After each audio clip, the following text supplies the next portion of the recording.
Gym join అయ్యాక చాలా మంది అడిగే ఫస్ట్ క్వశ్చన్, అన్న వే ప్రోటీన్ బ్రాండ్ లో ఏది బెస్ట్ బ్రో? ముందు ప్లేట్ లో ప్రోటీన్ ఉందో లేదో చూసుకో. ఇంతకు ముందు వీడియోస్ లో బిగినర్స్ కి యూజ్ అయ్యే simple warmup protein, workout plan, exercise selection ఎలా చేసుకోవాలో ఎక్స్ప్లెయిన్ చేశాను కదా. వర్కౌట్ స్ప్లిట్ సెట్ అయింది, కానీ ప్లేట్ లో మ్యాక్రో స్ప్లిట్ సంగతి ఏంటి?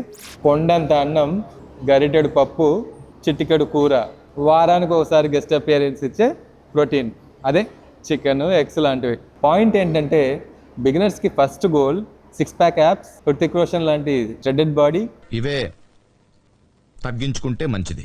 ఇలాంటివి కాకుండా ఫస్ట్ గోల్ ప్రోటీన్ డెఫిషియెంట్ డైట్ని ప్రోటీన్ సఫిషియెంట్ డైట్గా మార్చడం. 100 grams protein, 1.5 grams per KG body weight, macro tracking.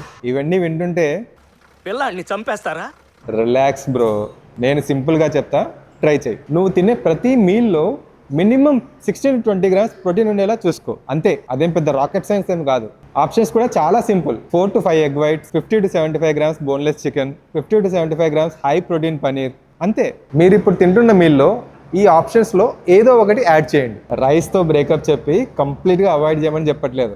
రైస్తో పాటు కొంచెం ప్రోటీన్ కూడా ఉండాలని గుర్తించమని చెప్తున్నా. కానీ మేము ఉన్నామని గుర్తించత్తా, దయచేసి గుర్తించు. ప్రోటీన్ అంటే మజిల్ ఫ్లెక్స్ కోసమే కాదు, అది నిన్ను చాలాసేపు ఫుల్ ఉంచుతుంది, క్రేవింగ్స్ కూడా తక్కువ చేస్తుంది.